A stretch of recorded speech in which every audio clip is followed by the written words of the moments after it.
Hello, I'm Andrew Kame-Deitch, and this is Pre-Modern Japan. Today we're going to be talking about the quest for origins. And when we say origins in a Japanese context, there are a couple of things that we can think about. First would be myth, the mythic story of where Japan comes from. And the second would be archaeology, so what can archaeological evidence tell us about Japanese civilization? I want to start by asking you, what are these? Now, if you're familiar with Japanese culture, you might already have some sense of what these three mysterious objects might be. Of course, we can't be sure of what the real ones actually look like. These are merely artistic representations, but what they are supposed to be is the three royal treasures, namely the sword, the mirror, and the jewel. Now, these three things are well known in Japan today. People sometimes call a list of three important things the three treasures. In fact, if we look at the 1960s, for example, there is something called the three Ks. These were namely Reizouko, so a refrigerator, Shirokuro Terebi, a white and black television set, and Sentaki, so a washing machine. And people called these the three treasures because they were something that they expected every household should have. Similarly, in the 1970s, we had the three Cs, which stood for the English words car, cooler, and color television. Now, people making these kind of lists, this only worked because it was something people were already familiar with. So it was already assumed that people would know about the original three treasures.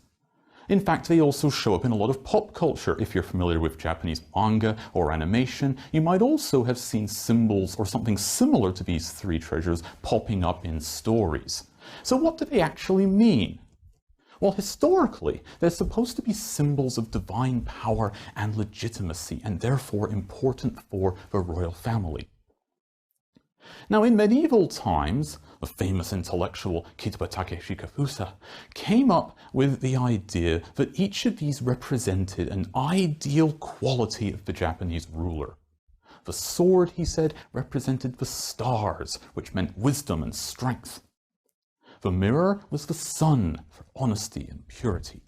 And finally, the jewel meant the moon, compassion and benevolence. Of course, the first thing we want to ask about this then is, are they real? Just because these things show up in the legends, does it mean that they actually exist historically? Well, they are most certainly real historical artifacts that played an important role in history, especially during succession disputes. If there was a fight over which person was going to be the next ruler, then whichever one held the three treasures would obviously have an advantage. Now, reputedly, they have survived until today, although the sword was replaced when the original was lost at the end of the 12th century. All right then, if they are real, then where are they? They're believed to be held in three places across Japan: the sword at Tata Shrine, the mirror at Ise Grand Shrine, and the jewel at the Royal Palace. Now, of course, this is impossible to confirm because these are sacred artifacts. They're only seen by royals and chief priests, for example, at coronation time. Well, if they are real, then where did they actually come from? Of course, getting back to our point about myth, the first thing that most Japanese people think of is the mythic account that we find in the Kojiki or the Nihon Shoki, these ancient texts about Japanese history and myth. And according to those texts, these treasures came from Amaterasu, the sun goddess, who sent them with her grandson Ninigi to Earth. Of course, we also want to consider the archaeological explanation. These three things are actually artifacts from ancient Japanese civilization.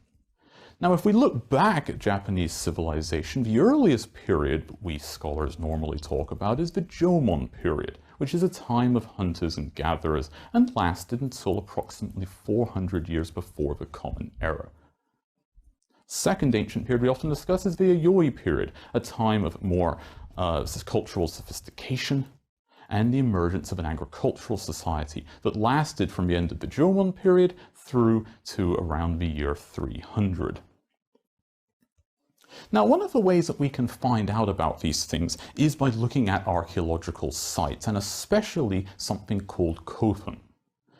Now, kothan is a Japanese word that just means ancient tomb, but in English we often call these keyhole-shaped tombs, because as you can clearly see in this example here, they tend to look a bit like keyholes. Now, if we look in these tombs, as we have done in various archaeological expeditions, we sometimes find artifacts from ancient Japan that can shed a lot of light on the culture of that time. Here, for example, we have the Inariyama sword, which is an ancient Chinese-style sword. You notice that the artifact is straight-edged rather than curved. The stereotypical image that we have of Japanese swords is of a curved blade, but this is something that developed much later in history. The Inariyama sword is an important artifact because not only does it tell us about what ancient weapons looked like in Japan, it also has writing, at a time when most people in Japan would have been illiterate. But what we find written on the sword in particular is this reference to great King Wakatakeru.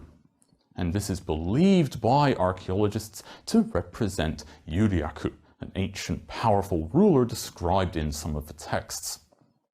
You will notice that he's referred to here as a great king, not as a tenno. Tenno, of course, the name we normally give to a Japanese ruler. This is a word that dates from a much later time period. So it's quite likely that when we are talking about the sword from the three treasures, we have in fact something like this in mind. What about mirrors?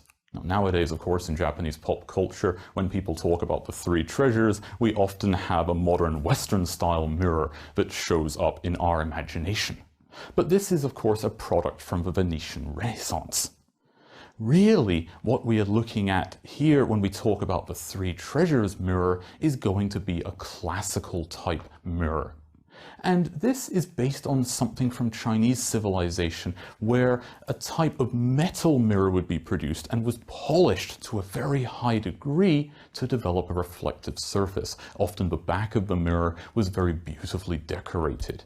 Now here we have examples of a real mirror, one on the left from the Yayoi period itself, so that's what it actually looks like in current condition, and on the right a replica showing what it would have looked like when it was new. So this type, of course they're not based on the same thing, but just as a clue, because we do have many of these things. So when we talk about the mirror from the three treasures, this is the type of mirror we should probably have in mind. Finally, when we talk about the jewel, what does a jewel look like in ancient Japanese civilization? Well, we have quite a selection from the Yayoi period. Here are just some examples from one collection. You'll notice that these jewels, nagatama, have a particular curved shape. This is because in ancient Japanese civilization, these were representative of fertility. It's supposed to look like a seed or a piece of fruit. So the three treasures were actually artifacts from the oldest Japanese civilization that then were preserved by the ruling household for generations. And they've continued to be a powerful symbol within Japanese culture. But if we look behind the mythic story, we find that they can actually give us a sort of a window into looking at ancient Japanese civilization from an archaeological perspective as well. So, what I want you to think about here is that stories and legends may be a way to start thinking about the past. Sometimes we historians are very skeptical about mythology and we think it has no value to historical study, or that somehow myth and history are juxtaposed to one another.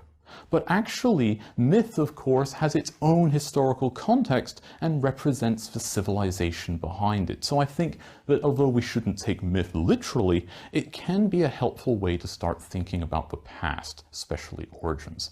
So behind these legends, if we put artifacts in their context, they can be a clue to tell us about ancient society. Thank you very much.